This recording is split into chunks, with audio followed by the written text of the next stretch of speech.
Okay, great. Then let us get started. This is our 8th meeting, I can hardly believe it, of the Acquisition Sketch Project.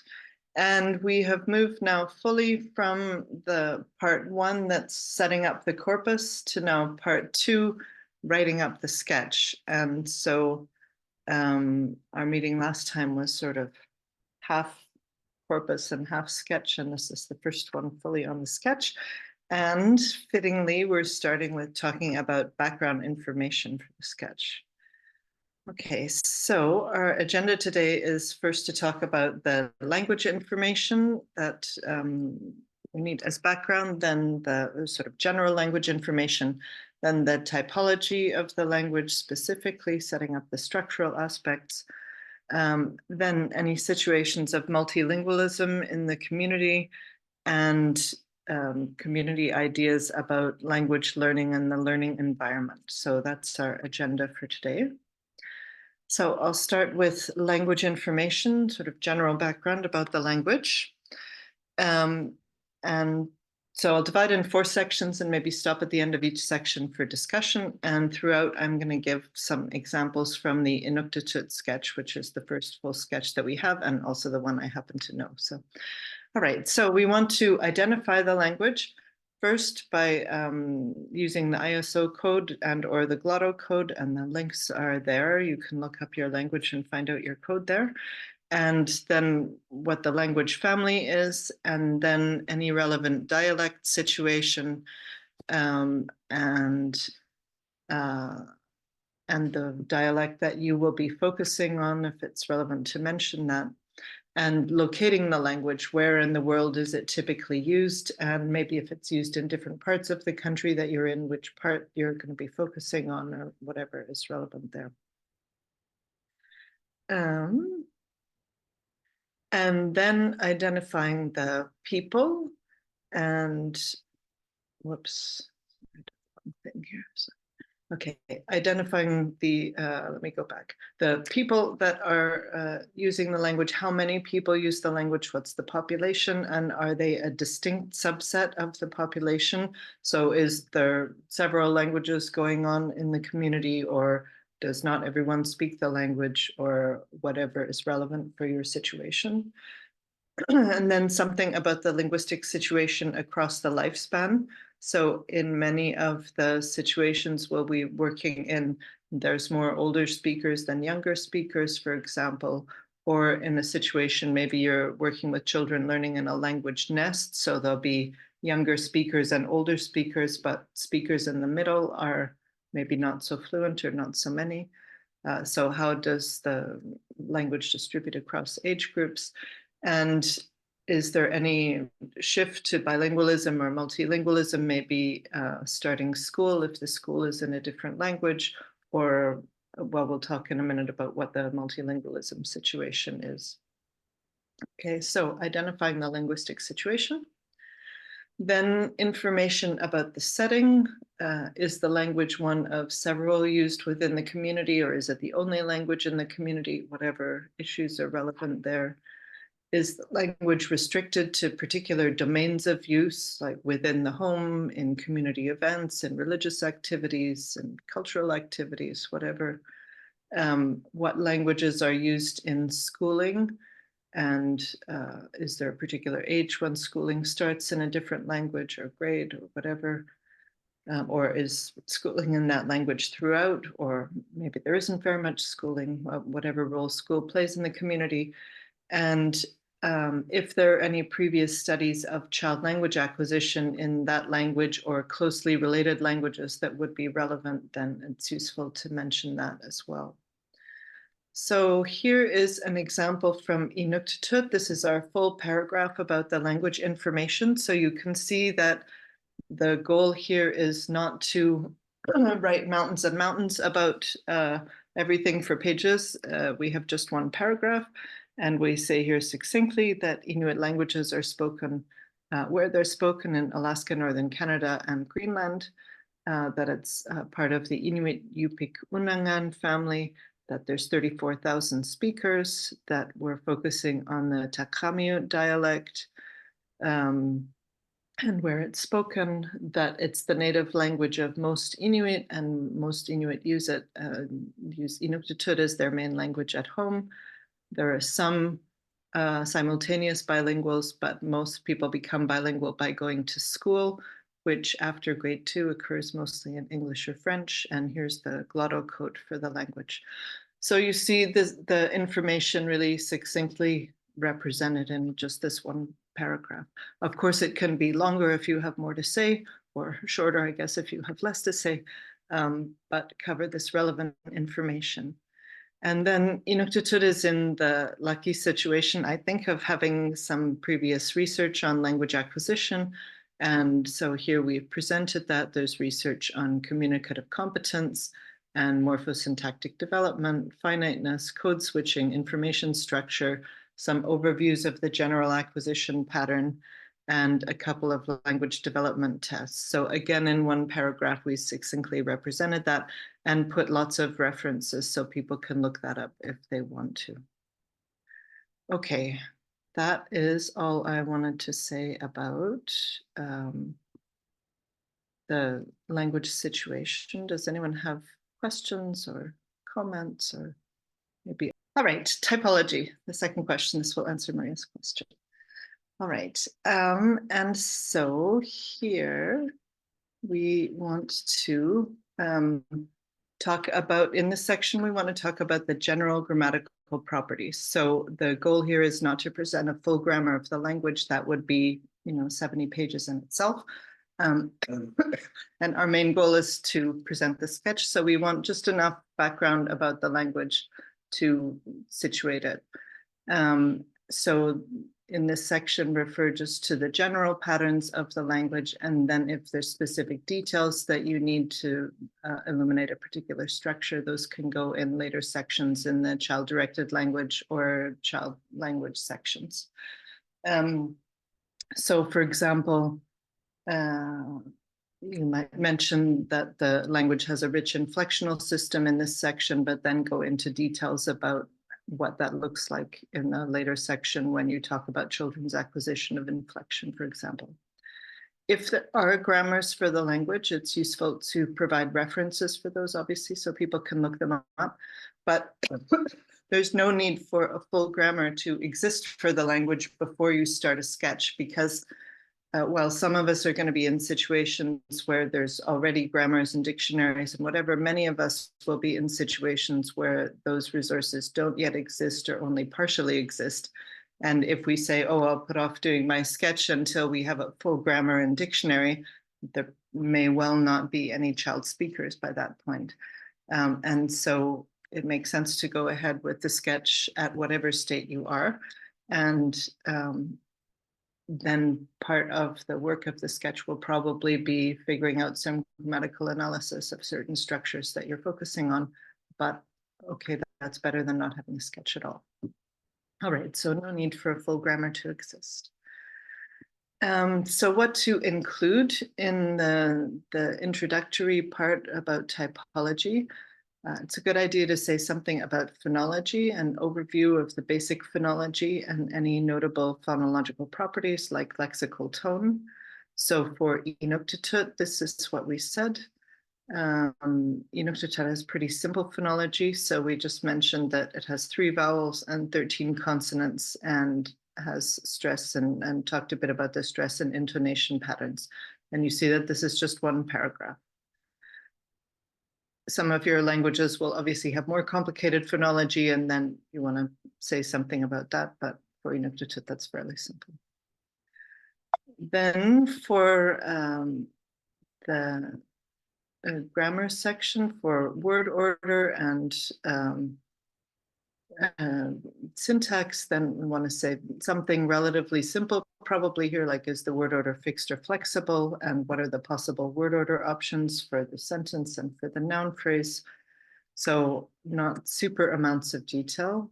For Inuktitut, we said the following, which is a little bit more than what I had on the previous slide, but anyway, that it's morphologically ergative, but the syntax follows a nominative accusative system, that verbal inflections mark the subject and object, that it has default subject, object, verb, word order, and that valency and word alternation classes are common. So inuktitut is polysynthetic. It has a lot of syntax in the word, and that's going to be a big focus of what we're looking at in the sketch. So we wanted to foreshadow that here. So then that's makes sense. Whatever you're going to focus on in the sketch, you want to highlight the basics of that in this section on the syntax, basically. And then the morphological type of the language. So whether it's isolating, synthetic, agglutinative, whatever, how those are mixed, the head or dependent marking properties, and a rough template of the predicate and or the noun, depending on what's relevant for your language. So for inuktitut, we said the following. First, that it is polysynthetic, which is very important, that it has 3 word classes, that a typical word is composed of a root and derivational affixes, and then an obligatory inflection at the end and possible enclitics, that there's 1,200 obligatory word final inflections. And then because those are so important, we did say that verbal inflections mark 4 persons and 3 numbers and 9 moods, and nominal inflection mark 3 numbers and 8 cases, and also possession. So this is morphology is also super important in inuktitut, and we also spend a lot of time on it. So we wanted to lay out the basics, but you see that it's fairly surface level and not going into like what are all the paradigms or all those kinds of things, something that you can say in 1 paragraph. Okay, that is what I want to say about typology. Does anyone have questions about typology? Does that answer your question, Maria? Okay, good, super. All right, then I wanted to say something about multilingualism. So some of us will be in situations where there's a lot of multilingualism in the community. Some of us will be in situations where there's no multilingualism. But it makes sense to say at least a little bit about if there is or isn't, and if there is, what it looks like. So we had imagined if there is multilingualism, a couple of typical scenarios. The first one is the situation for inuktitut, where people mostly use the focal language, and the other language, in this case, both English and French, depending on the community, are used but less prevalent, at least for now. And in situations like that, then we recommend highlighting the focal language in your sketch.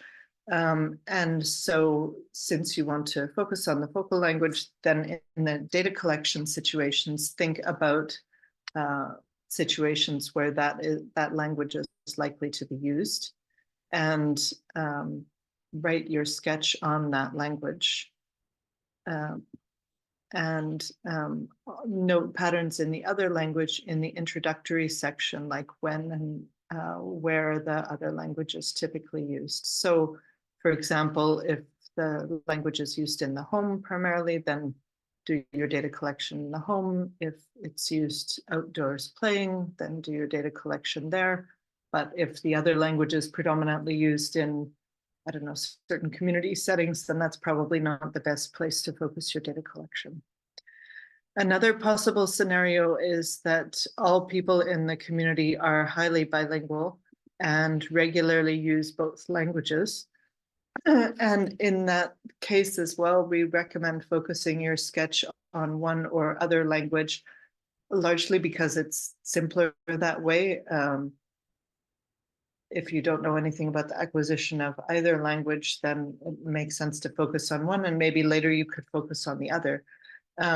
Another option in a situation like the Walbury situation in Central Australia is to focus your sketch actually on the mixed language. So in the Walbury situation, Walbury and English and Creole have all come together to create this new language, Light Walbury, that has components of all of them, and the younger people are learning and using Light Walbury, then that might be an option as well. So I guess to summarize this slide, one could say, if you have the possibility to do so, we think it's easiest to focus on just one language. But you should pay attention to your situation and what makes most sense. So maybe that's something that we could discuss if some of you are working in languages in situations that are highly multilingual and what to do there. So far, all the sketches I know that are done or in progress are focusing on only one language. We envision in the future bilingual sketches coming up, but we don't yet have any experience with those. So that would be a bit pioneering, but I guess all of this is pretty pioneering. So, and then if you're in a situation that's somewhat to very multilingual, you want to document what that situation looks like. So some things to include would be what are the official languages in the country and in the area where you're working, and what's the lingua franca that's used between speakers of different languages. What are languages in daily use in different situations, things like home or work or school, TV, radio, religious ceremonies, community activities, health services, whatever. The number and age distribution of multilinguals in the community. So is everyone multilingual or only people that are working, but ones who are mostly working in the home are not, or only younger people or older people, whatever. The effects of multilingualism for the focal language and communities. So is the community in a situation of language shift, or is the language simplifying in some way, feeding into that use of things like code switching, cross-linguistic influence, if there's any that's very evident, or language change that could be happening. And then at the end, specify what's the multilingual situation for the children in your actual sketch, because the situation in the community could look very different from the situation that your children are facing at home. So for example, I recently was reading an article about the acquisition of Navajo, and in the Navajo community in general, there's lots of multilingualism and even monolingualism in English, but for the children in this article, at home, they spoke predominantly Navajo, and that was their situation regardless of the community situation. So then differentiate those if that's relevant. Okay, so here's what we wrote about the general situation for Inuktitut, that in the latest census, or the census that was relevant for the time of our data collection, 440 Inuit identified themselves as simultaneous bilinguals, so learning both languages from birth because of mixed parentage or parents who were bilinguals, and that was about 2% of the population. But that most other Inuit in the communities become bilingual to varying degrees in English or French through schooling, because in the communities at that time, and still, school is taught in Inuktitut in most communities till the end of grade 2, and then kids switch to English or French in grade 3, so when they're around 9 years old. And so that means, not everyone is super successful in school or continue school, but many do. And but that means pretty much everybody over 9 years old is bilingual to some degree in English or French, as well as Inuktitut. And then in the communities where we worked, about 5% of people living in the community were not Inuktitut speaking. So spouses of Inuit, but also teachers or construction workers, health workers, whatever. And so that could affect the language situation as well, because of course people are communicating with them not in Inuktitut. And then English is the lingua franca in the Inuit communities. Even if you're mainly a speaker of French, you communicate with everyone else in English. So then that's relevant to know. So there would be lots more to say about that.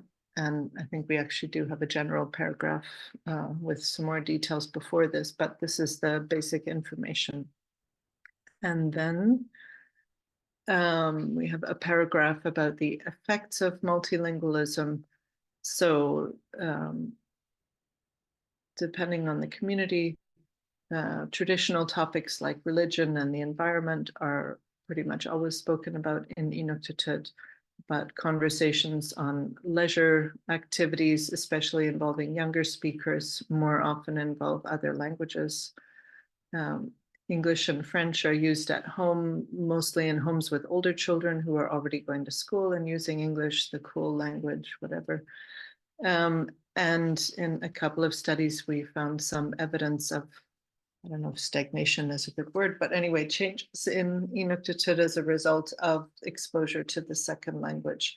And we talk a little bit about that here. So then some things about the effects of multilingualism, whatever those look like in your community, however they're relevant for your particular sketch.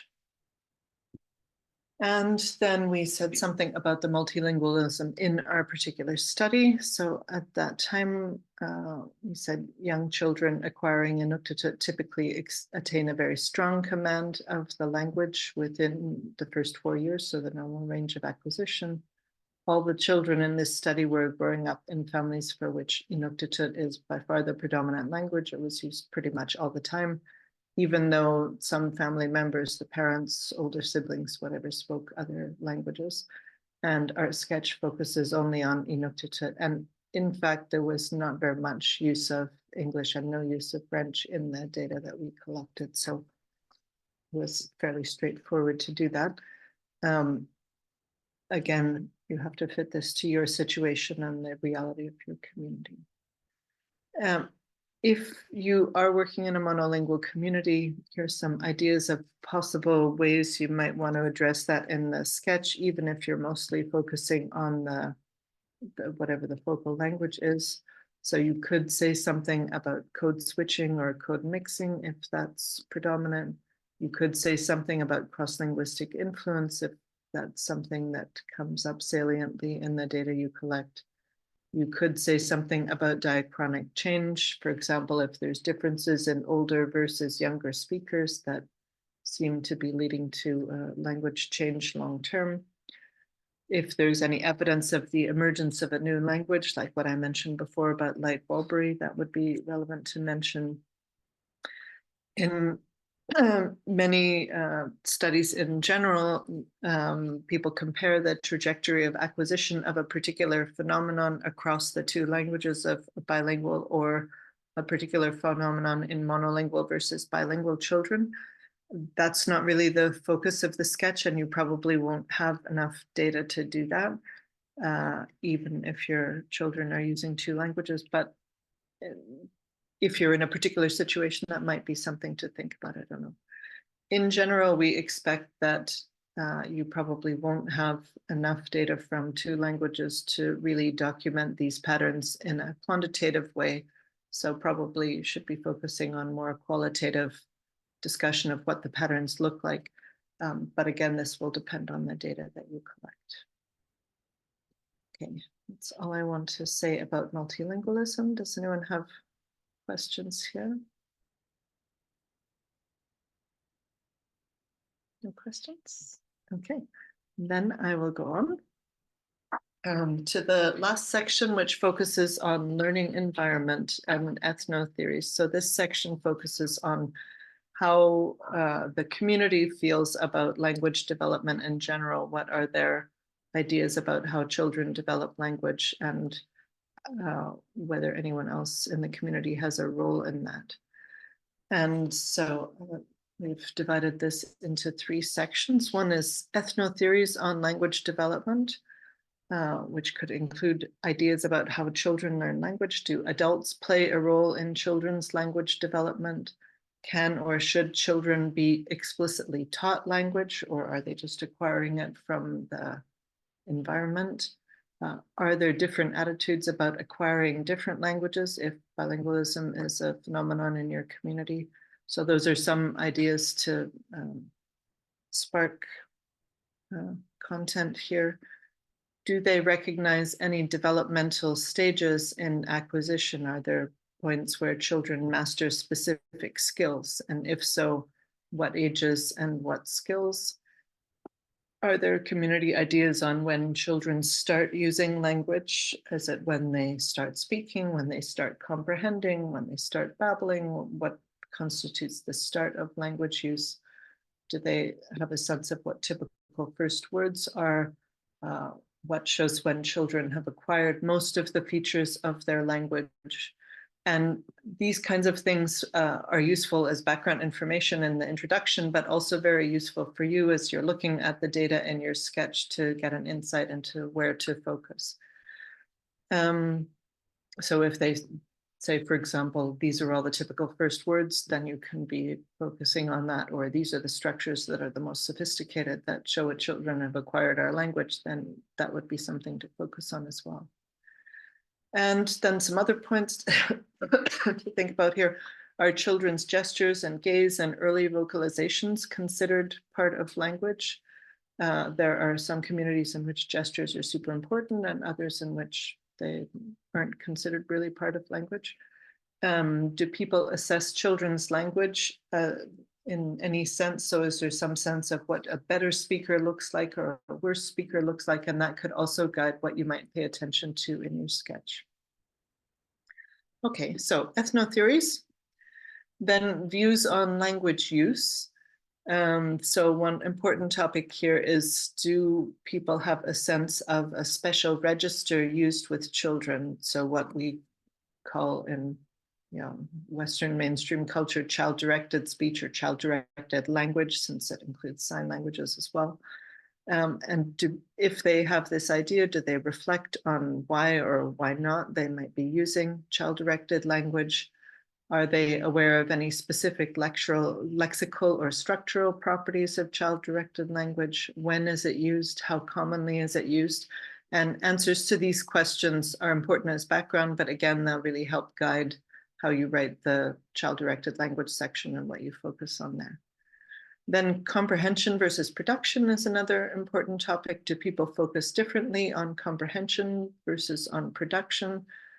And does this affect their attitude about children as conversational partners? So, for example, the idea that there's no point in talking to children until they're able to respond verbally, very different than the English, turn taking when children are even still babbling and maybe aren't showing even signs of comprehension. So how the community views that is important to think about. And then salient language features, any features of child language that strike caregivers as particularly salient, those would be things that you want to pay attention to probably in the sketch. And any common non-target-like forms or speech acts or routines, or again, this will help guide you to what to pay attention to in the sketch. And then interactional contexts. What are the types of interactions that children typically engage in terms of communicative interactions? And is there any difference in what language they engage in, what type of interactions, if there's more than one language in the community? What activities are associated with particular interactions? Like, do you get a lot of peer interaction when you're out looking for firewood, for example? And more interaction with caregivers in a mealtime situation? That answers to those questions could also help you decide when you want to collect data and what kinds of situations. And behavior in interactions. So, for example, do children produce language or gestures to demonstrate their active participation in activities? How do their interlocutors respond to those productions? Are they encouraged? Are they not encouraged? Do caregivers facilitate children's contributions? Do they discourage them? Do they correct them? Do they ignore them? All this will depend on what they think about children as communicative partners. And are there any age or gender related differences in communicative interaction? Do people talk differently to boys or girls? Do mothers or fathers talk differently, for example? Do peers speak differently to children than adults do? All those kinds of things. And the distribution of interactions, like what does a typical day look like for a child? And how are different types of communicative interactions distributed across that day? Okay, so here's some examples of how we did this in Inuktitut. we looked at, here we talk about values and caregiving. So we had, I think, 4 paragraphs in this section. So values, knowledge of language, respect for others, cooperation, knowledge of the family tree, the community, individuality. So this led to understanding that there would be a lot of focus on kinship terms, for example, and a lot of routines focused on respecting others, greeting others, thanking others, whatever, cooperation, those kinds of things. Mothers have the primary caregiving role, but also grandparents and siblings and fictive kin. And adults don't cater to children. Their role is caregiving, not a play partner per se. So that will also guide you to, if you really want to be collecting child-directed language, which we strongly encourage for the sketch, what kinds of situations will ensure you to get child-directed language. Okay. Whoops, I think I went too far here. Values and caregiving, yeah, views on language use. So traditionally, children are socialized to be silent with adults rather than vocally expressive, because this demonstrates respect. So that also might help guide. You want probably then in this situation at least some interactions with peers if children are more silent with adults. Inuit are more concerned with children's comprehension than with their production. And thus they probably don't interpret vocalizations of very young children because they assume they aren't producing language. They do simplify their utterances when children appear not to understand. So they are responsive to the children's utterances, their productions. There's a lot of greeting routines and politeness conventions, a lot of verbal games with children to facilitate them learning the values that are held highly in the community. And verbal curiosity on the part of the child is not encouraged. Children are expected to learn by watching and listening. So those are all useful background things to know yourself when you're collecting data, but also to present in this section. And again, you see here, like in the other sections, the information is presented concisely. So this takes probably a page and a half if I included the 2 other paragraphs in this section. So we're not looking for a whole book on ethnotheories, but just the main points distilled. Okay, that is all I wanted to say about the background information section. I wish you very good luck in writing that section, and I think I'm going to stop sharing the slides so we can now have some discussion.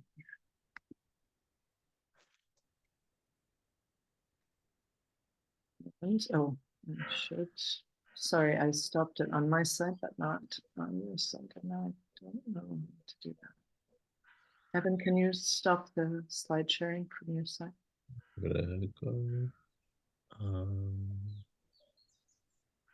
Oh, hang on. Sorry.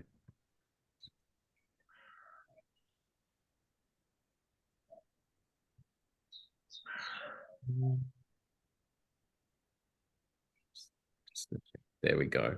Got it. Great. Thank you very much. Thank you, Stanley, for that. We're open to questions now, but while you're thinking of them, I'll kick it off because I'm interested in both, Shanley, your experience and Birgit's experience of working on languages and how much information was available by prior work that's done on description in the language. I know probably in the case of Inuktitut, there was a bit, I'm guessing that's the case for Shanley, but then for Birgit, for Karket, I know that you were really working simultaneously on the description as well as working with the child language data. So maybe you could both talk about how that may have changed your kind of experience of what to look for and how to write a sketch. Go ahead, Birgit. I've been talking for a long time. Okay, thanks. It's true. So I worked for a long time simultaneously, both on the adult and the child language, although I did have a head start with the adult language. So I had worked on the adult language for a couple of years before I started on the child language. which helped definitely. But what I was really surprised to observe was how much I learned about the adult language from looking at the child data. So that I hadn't anticipated that at all, which makes me also confident that even if there's very little description of the adult language, that you can actually start on an acquisition sketch. So I think one of the things that really helped was that child-directed language is part of the sketch.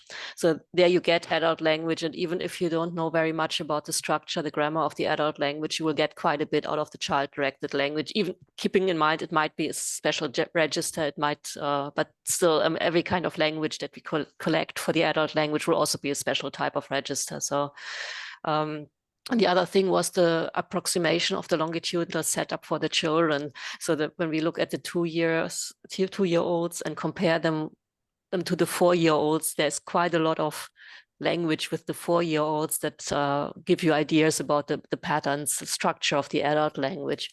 So I think together, both the data, the longitudinal data of the children and the child-directed language of the adults helped really, really a lot. And yeah, exactly. And it's not just the data itself in the corpus, but also working together with transcribers, with families, with mothers, with fathers on transcribing the data and annotating the data gave me so much insights into the adult language, because people would then often comment, okay, that's what the child said, but actually that's not how we say it. Child should have said X. And so it really helped enrich my understanding of the adult language and fed into the grammar of Kharkit, of the adult language. So I think that came as a great surprise to me, and I can only recommend this. Even if you don't focus on children, still do it. Yeah. Great, thanks. Great. So I was in the, I think, lucky situation where someone before me had written a whole dissertation on the acquisition of communicative interaction with Inuit children. And so much of what I presented in the last few slides comes from that dissertation. So that was all done. And there's also dictionaries and grammars and morpheme lists of both my dialect of Inuktitut, because there's an anthropologist who lived there for many years and wrote all sorts of documentation, but also other Inuit languages and Proto-Inuit. So that was super helpful. There was nothing done on acquisition really, but there was quite a lot of supportive grammatical and dictionary type documentation and things about the language and culture. So that helped really a lot. That said, I think I learned also an awful lot about the language by looking at the child-directed speech and the child speech itself, because it's one thing to read about things in a grammar book, and it's very different to see how people are using the language in actual day-to-day life, and how that gets implemented and what the frequency is of different structures and different words that often you don't see in a grammar book or dictionary, and all of those kinds of things. Great, thanks. Does anyone want to pick up on that or ask another question? Maria, go for it. Yeah, thanks. I wanted to ask how you get this information about language attitudes, or like attitudes towards how they speak to the children, or their vision on that. Is it questionnaires that you do? Is it just conversations? And especially if there's not much metalinguistic awareness, or it's not a topic that people talk about, like, how can you ask about how it's child directed speech? Like, is there any particular question that was easy for you to ask about that without naming these linguistic topics or these linguistic terms? Yeah, I found it difficult to ask mothers and fathers about the particular structural or, I don't know, prosodic properties of this language.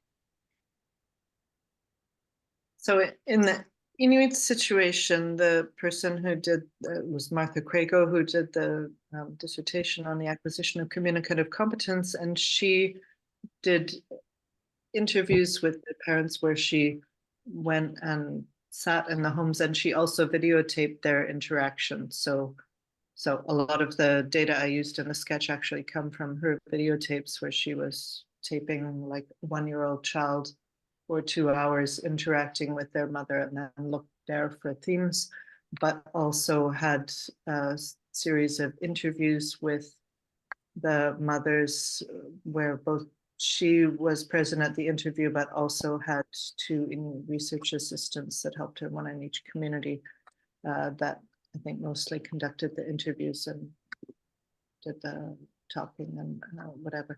And I mean, in terms of, I mean, I agree with you. I think it doesn't make sense to go in and say, so tell me about the patterns of child-directed language in your community. But one can say things like, do you talk to children in the same way that you talk to adults? Do you talk to little babies in the same way you talk to slightly older children? Do you change your voice at all? Do you use different words? Do you, things like that? So I'm sure that you thought of that. So you must be asking a different question. I don't know. But anyway, that's my idea. Maybe Birgit has more insight.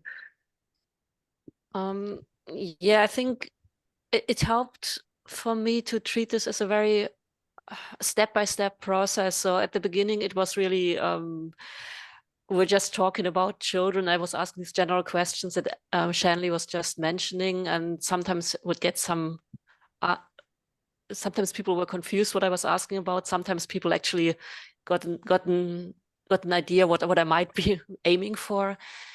So I can't really pinpoint the exact moment when suddenly it clicked and everybody thought, okay, yeah, fine, that's well, we have the same meta language now and we can discuss about this. But I think one thing that really helped was this intensive collaboration over the specific recordings in the sketch corpus when we looked at the actual data, and then I pointed out something or they pointed out something and we started discussing, and then people thought, oh yeah, that's actually very typical what the child is doing here.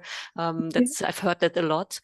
So I think probably keeping in mind that it's still a sketch. So if we wanted to do a publication really on ethnotheories, we would have to go much more systematically about this. But I think in our sketch approach, this will be the kind of pieces of information that we collect over not just, especially interviews, informal conversation, observation, and working over the sketch corpus. And yes, there will be gaps and we won't cover everything, but we will get some relevant ideas. So that's my experience. Does anyone else have experience? I know some of you here have done quite a bit of this sort of work.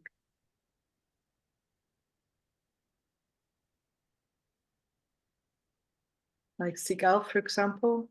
Yeah, so I was thinking about it, and I was thinking about the fact that some of the people that you interview want to, they say, or they think they need to say what you want to hear. So sometimes it's not exactly the situation in the language. Sometimes they're maybe, they are embarrassed or they don't want to say what the real attitude towards something is, and they say what you expect them to say or what you're expecting to hear from them. So I think this needs to be double checked somehow. That's one thing that, and then another thing is, I think maybe it would be a good idea to construct some kind of a questionnaire, as Maria asked, if there is some questionnaire for the interview, so that we cover all the aspects and everybody shares the same, questions, so follows the same protocol for getting the information, especially on the cultural background and attitudes and child-directed speech and stuff like that. I should, 2 things I wanted to say. One is that I actually lived with a family that had 7 children during my data collection period and shared a bedroom with a 2-year-old. And so if the more, and I did quite a lot of visiting of different homes as well when I was living in the community. So the more you observe, whether it's through actual data collection and talking about the tapes you take, or just observing in the home and chatting with families about whatever you're observing of how they're interacting with their child, the more realistic information you're likely to come upon. Because I agree with Sigal, people often will say what they think you want to hear or what they think it's supposed to be like or whatever. But if you're observing in real life, then you have a better sense of what's really what seems to be happening day to day on the ground, let's say. And the other for thing some cultures, it's just a cultural thing that they want to satisfy the the hearer or the other party, and they just say what you want to hear. So you can't be sure that that's the right situation in the language, and that's and you had the privilege of living with a family, but not everybody has that privilege. So no, that's true. The other thing I wanted to say is all of those questions that we listed there are all potential questions, but there isn't any sense in which you're supposed to answer every single question, or we won't accept your sketch, or your sketch isn't good enough. So if you look carefully at the Inuktitut sketch, there's lots of those questions that we don't address at all, even though we probably could have from the information that we know. But our goal there was to give just sort of a general background. And so we put lots of different questions because different ones will be more or less relevant to different communities, but there's no sense in which we expect you to go through 4 pages saying, question 1, here's the answer. Question 2, here's the answer. Pick which questions are, yeah. I understand that, but if we have like a page or some kind of a, a slide that has all the possible relevant questions, then we can refer to it, and we won't have to like collect from different places. But no, I agree with you. As you were speaking, it made me think maybe we should over time develop a resource like creating a questionnaire like that we put on our website that people can use as a starting point, or take questions out of it that they think would be relevant or whatever. That is probably a very good idea, that as we grow as a community, we should be creating and sharing these kinds of resources. Yeah, because sometimes you just you go to an interview and you remember some things, or you list some things, and then you go home and you find out that you missed some of the things, but you don't have a second chance of visiting this person or talking to them again. So if you have such a resource or such a tool, then you can prepare better for such interview, or at least pay attention to more details when you do the recordings or talk to people. True. Alan, I know that you've done, I was going to say, Alan, I know that you've done quite a lot of work in this regard. Do you have any insights that you'd like to add? Sorry to call you out on the spot. Maybe not. Okay, Birgit, go ahead. No, I was just. Yes, I do. Oh, Sorry, I just I was hearing you, but I was on a different screen. Yes, I think it's very common for people like in their non-linguistically trained people to when talking about language, to focus on words. They don't have an idea of grammar, but of words. And I think in quite a few settings, it's been the case that people who work on language have no trouble with asking questions like, are there any special words that you use when talking to children, or are there words that they use when talking back to you? This is the classic notion of baby talk that Charles Ferguson and so forth worked on, which was primarily focused on lexicon. And so we did a systematic survey of 10 parents recently in connection with some writing on child-directed speech. asking them to say if there were any special words that that they used when talking to their kids that they wouldn't use when talking to adult, or if there were words that the kids used that they recognized as ones that adults don't use. And we had a bunch of questions about, their attitudes toward all that, which I would be willing to contribute to a question, a set of questionnaires or a database of questions that has been suggested. But in looking through the literature, I found that it's actually quite rare for studies of so-called baby talk lexicon to actually be based um, uh, on talking with a lot of parents and systematically getting their views on the matter. It's something that people take to be a stereotype, even within the English or common Western languages. You don't find huge amounts of data assembled from different parents about what they think about the matter. It's just assumed that certain words are common. And we found there was actually quite a variety of differences. There were certain ones that overlap, but many that were very different. And we were able to do interesting data searches from the transcript in which we compared what parents said they used when talking with kids and what they actually used, how many times these actually turned up. So just, I guess, one of the general points is that one of the easier things to talk about, I found, is generally lexicon like that. Yeah. And it's not, you don't have to feel that your questioning is impoverished because you focus on that. If that's what people are interested in talking about, then it makes a good one. The other questions about child-directed speech, you have to examine by looking at your transcript and seeing what how the parents or the caregivers actually talk. Thanks so much. Birgit? Yeah, but basically just want to echo what Alan has just said. I think it comes down to what's the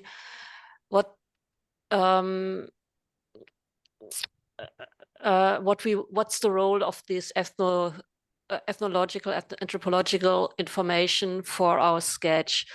So one could say within the scope of the sketch, it's probably we want to get information that helps us interpret the data and to relate. But we could also think of this information, okay, we might want to study on ethnotheories in their own right, or we might want to do a study on how attitudes relate to actual language behavior. And I think these are all great studies, but they would probably be outside the scope or the feasibility of the sketch approach.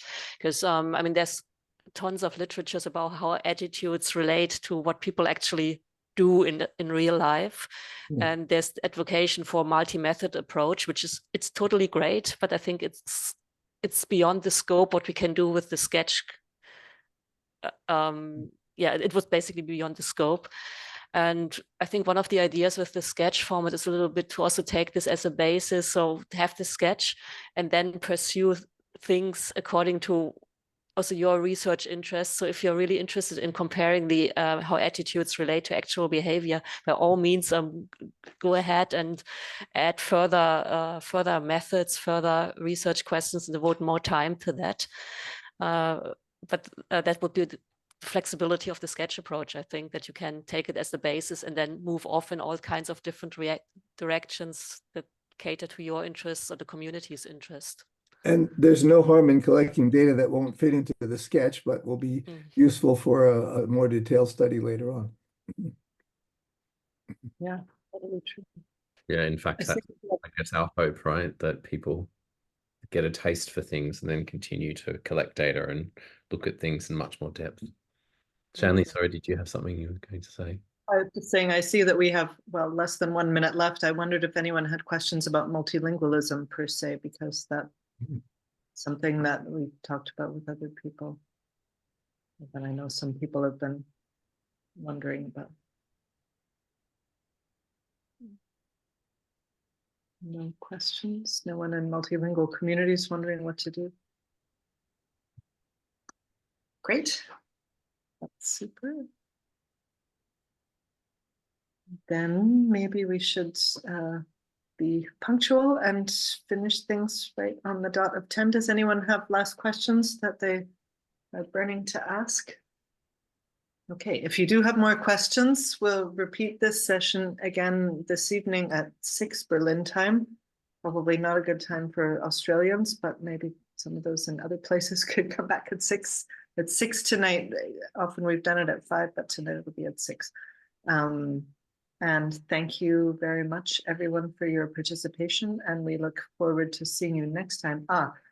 Something we did want to say, there will be no workshop meeting like this in July, because we will have a one-day workshop at the International Association for the Study of Child Language meeting in Prague. That will take place on July 15th. And so if you're going to IASCO and you're interested, please register for that. It will be 6 hours working together, and we will set the content of the workshop depending on who's there and how much experience they have, etc. So don't think, oh, we're just going to go over those slides from these workshops. That may well not be the case. And then our next meeting after that will be, I believe, on August 14th. Is that the second Wednesday in August? And we'll focus on an introduction to child-directed language. So we thought we'd have just a general, what are we looking for in the whole child-directed language thing before we get into details of, what do you cover in phonology and morphology and whatever.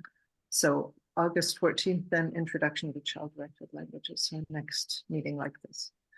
Okay, thank you all, and we'll see you in July if you're there, and in August if not. Thanks for